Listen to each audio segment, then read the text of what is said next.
ৰাইজৰ বাবে মুকলি হ'ল ডিব্ৰুগড় তিনিচুকীয়া সংযোগী বাইপাছ হাইৱে।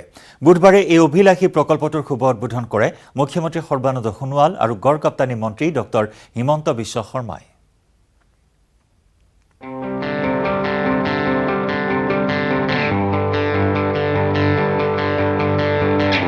দীৰ্ঘ প্ৰতীক্ষাৰ অন্ত ডিব্ৰুগড় তিনিচুকীয়া সংযোগী বাইপাছ হাইৱে মুকলি। হ্ৰাস হ'ল জিলা দুখনৰ মাজৰ দূৰত্ব। বুধবাৰে এই অভিলাষী প্ৰকল্পটো ৰাইজৰ বাবে উৎসৰ্গা কৰিলে মুখ্যমন্ত্ৰী সৰ্বানন্দ সোণোৱাল আৰু গড়কাপ্তানী মন্ত্ৰী ডক্টৰ হিমন্ত বিশ্ব শৰ্মাই। 351.31 কোটি টকা ব্যয় সাপেক্ষে লেপেট কটাৰ পৰা বকুললৈকে নিৰ্মাণ কৰা হৈছে প্ৰায় 15 কিলোমিটাৰ পথ। ডিব্ৰুগড় বাইপাছটো বগীবিলৰ পৰা আজি বকুললৈকে প্ৰায় 380 কোটি টকা ব্যয় কৰি পেলাই এই প্ৰকল্পটোৰ নিৰ্মাণ কাম সম্পূৰ্ণ কৰিলে। মাননীয় প্ৰধানমন্ত্ৰী নৰেন্দ্ৰ মোদী ডাঙৰীয়াৰ উত্তৰ পূৰ্বাঞ্চলৰ প্ৰতি থকা আন্তৰিকতা নিষ্ঠাৰ বাবে আজি উত্তৰ পূৰ্বাঞ্চলৰ প্ৰতিখন ৰাজ্যই যাতায়াত আৰু যোগাযোগ ব্যৱস্থাৰ ক্ষেত্ৰত আধুনিক ধ্যান ধাৰণেৰে আজি আন্তঃগাঁথনি অৱস্থা টনকিয়াল কৰিবলৈ সক্ষম হৈছে। ডিব্ৰুগড়ৰ বকুলত ৰেলপথৰ ওপৰত উৰণীয়া সেতু নিৰ্মাণৰ কাম সম্পূৰ্ণ হোৱাৰ পাছত ডিব্ৰুগড় চহৰৰ বাহিৰেৰে নিৰ্মাণ কৰা 2 লেনযুক্ত বাইপাছ পথটো তিনিচুকীয়া জিলাৰ সৈতে সংযোগ হৈ পৰে। পথটোৰ বাবে এতিয়াৰে পৰা ডিব্ৰুগড় আৰু তিনিচুকীয়াৰ মাজৰ দূৰত্ব কম হোৱাৰ উপৰি ডিব্ৰুগড় চহৰত যথেষ্ট হ্ৰাস পাব যান-জঁটৰ সমস্যা। বকুলত ৰেলপথ আৰু 37 নম্বৰ ৰাষ্ট্ৰীয় ঘাইপথৰ ওপৰত নিৰ্মাণ কৰা দলংখন সময়মতে সম্পূৰ্ণ হোৱাৰ বাবে 4 বছৰৰ ভিতৰতে মুকলি হয় ৰাষ্ট্ৰীয় ঘাইপথটো। পূৰ্বে মোহনবাৰীৰ পৰা তিনিচুকীয়া চহৰৰ বাহিৰেদি ধলাৰ তালাপালৈকে 2 লেনযুক্ত ৰাষ্ট্ৰীয় ঘাইপথৰ নিৰ্মাণ সম্পূৰ্ণ হৈছিল। ইফালে আকৰ্ষণৰ অন্যতম কেন্দ্ৰবিন্দু হৈ পৰিছে কম দিনৰ ভিতৰতে বকুলত JKM নামৰ প্ৰতিষ্ঠানটোৱে নিৰ্মাণ কৰা উৰণীয়া সেতুখন।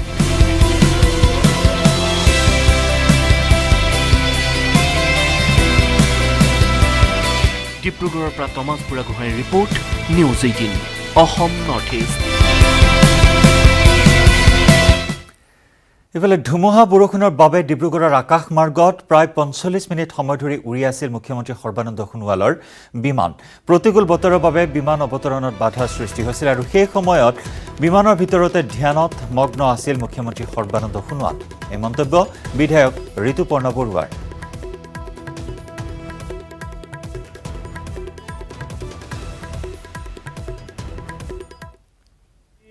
মাননীয় মুখ্যমন্ত্ৰী মহোদয়ে বৰপেটা জিলাৰ হাউলিত কেইবাটাও কাৰ্যসূচী কৰি শ্বহীদ বেদী উন্মোচন কৰি ডিব্ৰুগড়লৈ ভাৰতীয় সেনা বাহিনীৰ এখন বিশেষ বিমানযোগে তেখেত আহি আছিল। আজি ডিব্ৰুগড় বাইপাছৰ শুভ উদ্বোধনী এই কাৰ্যসূচীত অংশগ্ৰহণ কৰিবৰ বাবে আহি থাকোঁতে হঠাৎ প্ৰবল বৃষ্টিপাত, ধুমুহা আৰু আপোনাৰ গাজনি ঢেৰেকনিৰে হেলিকপ্টাৰখনক যথেষ্ট আঘাত কৰিছিল। ভাৰতীয় সেনা বাহিনীৰ খুব এক্সপাৰ্ট পাইলট আছিল তাতে। প্ৰায় 35 মিনিট সময় ধৰি আকাশ মাৰ্গত এই বিশেষ বিমানখনে ধুমুহাৰ লগত যুদ্ধ কৰিবলগীয়া হৈছিল।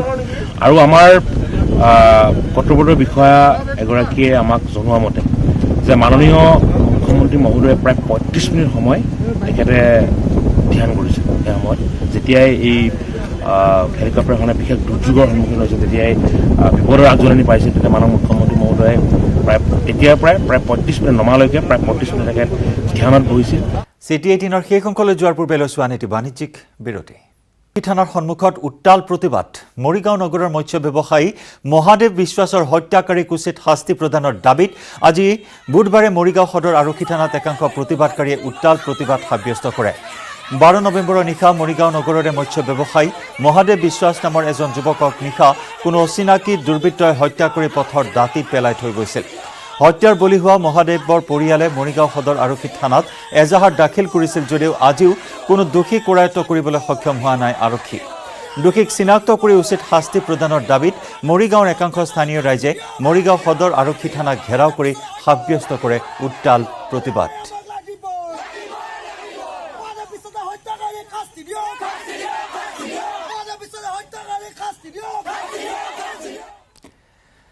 দলগাঁৱৰ শ্যামপুৰত পিষ্টলসহ দুজনক গ্ৰেপ্তাৰ। হস্তনিৰ্মিত পিষ্টলসহ জব্দ কৰা হয় 4 জাই সক্ৰিয় গুলী। শ্যামপুৰ আৰক্ষীৰ জালত হাইদৰ আলী আৰু আব্দুল ৱাহেদ। হাইদৰ আলীৰ ঘৰ 1 নম্বৰ শ্যামপুৰ গাঁৱত আৰু ধৃত আব্দুল ৱাহেদৰ ঘৰ ৰৌমাৰীত। শিয়ালমাৰী বজাৰত বিক্ৰীৰ বাবে আনিছিল পিষ্টল আৰু গুলী। আব্দুল ৱাহেদ পূৰ্বে গড় চিকাৰত জড়িতৰ অভিযোগ আছে। হস্তনিৰ্মিত পিষ্টলটো ক'ৰ পৰা সৰবৰাহ কৰা হৈছিল সেই সন্দৰ্ভত তদন্ত অব্যাহত ৰাখিছে আৰক্ষীয়ে।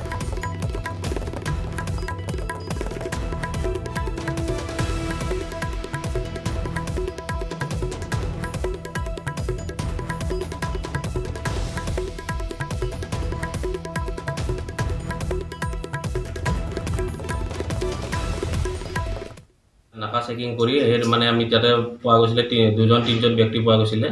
তাত কথা পাতি আছিলে আমি 2জন ব্যক্তি যি 2জন নামৰ আছিলে সেই 2জন ব্যক্তি আমি আনিছোঁ। বাকী 2জনেই পোৱা গৈছে তাতে। তাৰে এজনৰ নাম হ'ল হাইদৰ আলী আৰু এজনৰ নাম হ'ল আব্দুল ৱাহেদ। তেওঁলোকৰ পৰা এটা মানে ফেক্টৰী মেড পিষ্টল এটা পোৱা গৈছে আৰু 4টামান মানে এমুনিশ্যন পোৱা গৈছে তেওঁলোকৰ পৰা। হয়, তেওঁলোকৰ আব্দুল ৱাহেদ এজন আছে, তেওঁতো মানে পুৰণা ভেটাৰান মানে ৰাইনৰ প্ৰচাৰ হয়। তেওঁ গড় চিকাৰী, আগতে প্ৰায় 3বাৰ মানে তেওঁ এৰেষ্ট হৈছে। তেওঁ মানে গড় চিকাৰী ক্ষেত্ৰত আগতে আজি প্ৰায় 1.5-2 বছৰ আগতে। স্বচ্ছ মহানগৰীত ধাৰণা সলনি কৰিছে পথৰ মাজৰ আৱৰ্জনাৰ দমে। সদাব্যস্ত মহানগৰীৰ এটা অতি ব্যস্ত পথৰ এফালে সৰগ আৰু আনফালে নৰক। আপুনি শৈশৱৰ পৰাই হয়তো প্ৰত্যক্ষ কৰি আহিছে পাণবজাৰ ফুলৰ গুলিৰ পথৰ কদৰ্য ৰূপ।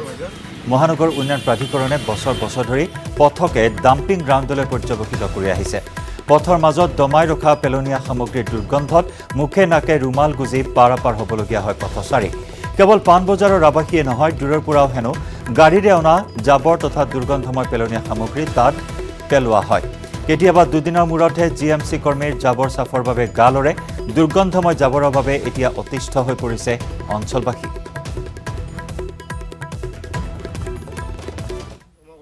বেলেগ ঠাইৰ পৰা আনি ইয়াত জমা কৰে। ইয়াৰ বাসিন্দাসকলে যিখিনি জমা কৰে সেইখিনি নহয়, অলপ হয়। বাসিন্দাসকলৰ বস্তুখিনি অলপ হয়। তাৰমানে ডাম্পিং গ্ৰাউণ্ড হিচাপে ব্যৱহাৰ কৰিছে ৰাস্তাটো। হয়। সেইটো তাৰমানে বাহিৰৰ পৰা মিনিট ট্ৰাকেদি আনিও পেলায় ইয়াতে। সৰু GMCৰ গাড়ী আছে নহয়, ভেন, সেইবিলাকো আনি কিনে ইয়াতে জমা কৰে। জমা কৰাৰ কাৰণে এইখিনি ইমান হৈছে। ইমান নহয়, বহুত বেছি হৈ যায় ইয়াত। মই ইয়াত অহাৰ পৰাই দেখা পাইছোঁ এইবিলাক নৰ্দমা ভালমতে চাফা কৰে। কেতিয়াবা কৰে, কেতিয়াবা এনেকুৱা থাকে। তেতিয়া আমাৰ অলপ বাচ্চা লৈ ওলাওঁতেও দিগদাৰ হয়, গোন্ধাই, ঘৰত কৰিব নোৱাৰোঁ। বহু বছৰৰ পৰা দেখি আহিছে এনেকুৱাই। বহু বছৰ। কেইদিনৰ জাবৰ জোঁথৰ আছে ইয়াতে বাৰু? এতিয়া কালিৰ পৰা আছে। আঘোণত হাতত কাঁচি মূৰত জাপি লৈ পথাৰত ব্যস্ত দাৱনী। ৰবাব টেঙাৰ জুতি লৈ সোণগুটিৰ মুঠিত ধৰিছে জাকে জাকে দাৱনীয়ে। গীতে মাতে মুখৰ হৈছে আঘোণৰ পথাৰ। আঘোণ সোমাল। আঘোণৰ আছে এক সুকীয়া মাদকতা। পকা ধানৰ গোন্ধ বিয়পি পৰাৰ মাহ আঘোণ। আঘোণ মানে যেন সোণোৱালী পথাৰ। ধাননি পথাৰত বোৱাৰী জীয়ৰী ব্যস্ত হোৱাৰ সময় আঘোণ। হয়, এতিয়া আঘোণৰ সোণোৱালী পথাৰত ব্যস্ত দাৱনী। সোণগুটি চপোৱাত ব্যস্ত হৈ পৰা দাৱনীৰ মুখত হাঁহি। শস্যই নদন বদন হৈ পৰা পথাৰত ধান চপোৱাৰ মাজতেই আনন্দত মতলীয়া হৈ গীত জুৰিলে দাৱনীয়ে। পকা ধানৰ মাজে মাজে সৰু সৰু আলি গীত জুৰি আনন্দ এইসকল দাৱনীৰ। হাতত কাঁচি মূৰত জাপি লৈ আঘোণৰ পথাৰত ব্যস্ত দাৱনী। ৰাজ্যৰ ভিন্ন ঠাইৰ লগতে দুধ নৈতো ব্যস্ত দাৱনীসকল। গাভৰু মহিলাই ধান কটাত ব্যস্ত হৈ পৰাৰ সমান্তৰালকৈ পুৰুষসকলো ব্যস্ত ডাঙৰি কঢ়িওৱাত। বাৰিষা মূৰৰ ঘাম মাটিত পেলাই চহা কৃষকে অতি কষ্টৰে কৰা খেতিডৰা সোণালী হৈ পৰাত আনন্দত মতলীয়া সকলো। লগ দিবা কাইলৈ, লগ দিবা সন্ধিয়া পৰত।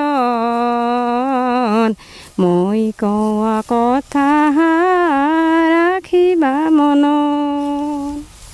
ধান টা পকিছে এখন আমাক ঘৰত নিব পালে ভাল লাগে, আমিও 2-1 মাহ খাব পাওঁ। এখন আমি লকডাউনত এইগিলাকে বিক্ৰী ঠিক্ৰী কৰি কত কষ্ট কৰি খাই এইখিনি আৰু পকছে আৰু খাটো।